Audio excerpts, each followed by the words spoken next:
வணக்கம் and welcome to FG. So நாம இன்னைக்கு 2:30 மணிக்கே 40 kg பிரியாணி காலியாகிறதுக்கு தான் வந்திருக்கோம். இட்ஸ் நன் அதர் தென் அப்பு கடை பிரியாணி. ஸோ அப்போ இந்த பிரியாணி வந்து குக்கிங் அந்த ஒரு வீடியோஸ்லாம் பார்த்துப்போம். நிறைய ஃப்ரான்ச்சைஸ், புது புது கடைங்க, ஒரு பிரியாணி குக்கிங் ஸ்டைலு, அது கடையில் இருக்க ஆளுங்களை பார்த்துக்கிற விதம் எல்லாமே பார்த்துருப்போம். அதனால் இன்னைக்கு அவரோட பிரியாணி டேஸ்ட் பண்ண வந்திருக்கோம். வாங்க உள்ளே போய் பிரியாணி எப்படி இருக்கு பார்க்கலாம்.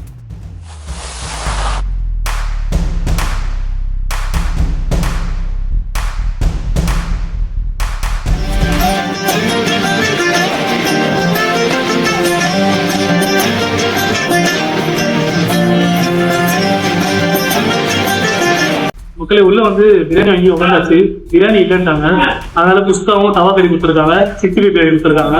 ஸோ ஃபர்ஸ்ட் குஸ்கா மட்டும் சாப்பிட்டு எப்படி இருக்கு பார்க்கலாம்.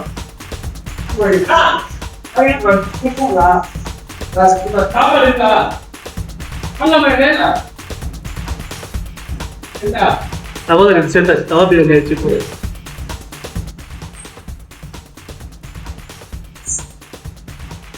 நெல் பயங்கரமா இருக்காங்க. தவா கறி லைட்டா ஒதுக்கி பிரியாணியோட சேர்த்து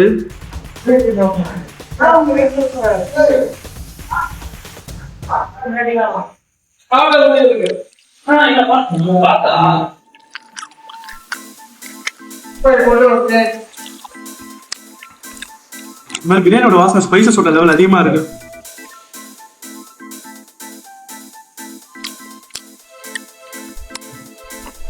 கறி தவா கறியில கறி நல்லா இருக்கு. பொறுப்பு போட்ட தவறுல இருந்து வெறும் கறி மட்டும் இல்லாமல் கொழுப்பு கலந்து இருக்கு. சின்ன சின்ன பீஸா இருக்கு.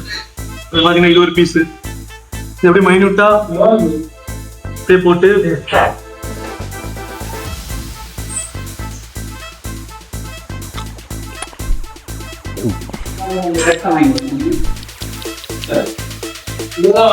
தவக்கறி நல்லா காரம், பெப்பர் காரம் கொஞ்சம் இருக்கு. பிரியாணி ஸ்பைசஸ் வாசனை இருக்கு, அப்படியே கலந்து அது ஒரு தனி ஃபீல் கொடுக்குது. இந்த கறி குழம்புலாம் ஸ்பைசஸ் அதிகமாக சாப்பிட்டு எப்படி இருக்கும் அது மாதிரி அசமா ஃபீல் பண்ணுறேன்.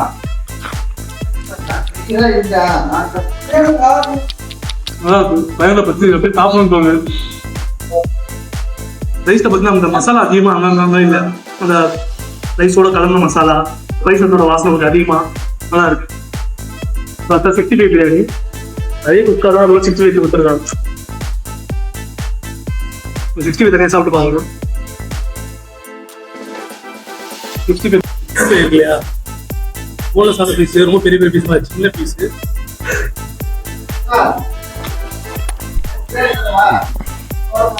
மசாலா நல்லா ஒட்டி இருக்கு. 3 பீஸ் நல்லா இருக்கு. தவறு எவ்வளவு சேர்ந்து சாப்பிடல, இந்த வெறும் குஸ்கா இருக்கு எப்படி இருப்பாங்க.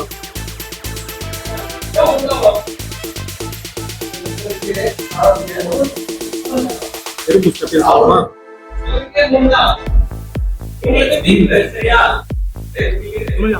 ஆஹா ஓ பிரியாணி ஸ்பைசஸ் லெவலோட அளவு ஈக்குவலா செட்டில்டா இருக்கு. இந்த மாதிரி லோக்கலா லோக்கலா ஒரு பிரியாணி வகையை வந்து இறங்கி உட்காந்து சாப்பிட்டோம்னா கூட பிரியாணி வரலாம். ரேட்டு தான் 130 ஆகிட்டாரு. ஃபர்ஸ்ட் 100 ரூபாய் தான் இருந்துச்சு. இப்போ பிரியாணி 150. இதுதான் பெரிய பெரிய ஹோட்டல் பிரியாணி சாப்பிட்டாங்க. இந்த சின்ன ஹோட்டல் வந்து மசாலா கம்மியா இருக்கு, பிரியாணி சாப்பிட்றது ஒரு நல்லதுனால. ஸோ ரேட்டிங் ஓவராலா அவர் சின்ன ப்ரைஸஸ்க்கும் உள்ள ரேட்டிங் ஓவராலா வந்து 5க்கு 3.5 கொடுக்கலாம். See you soon மக்களே.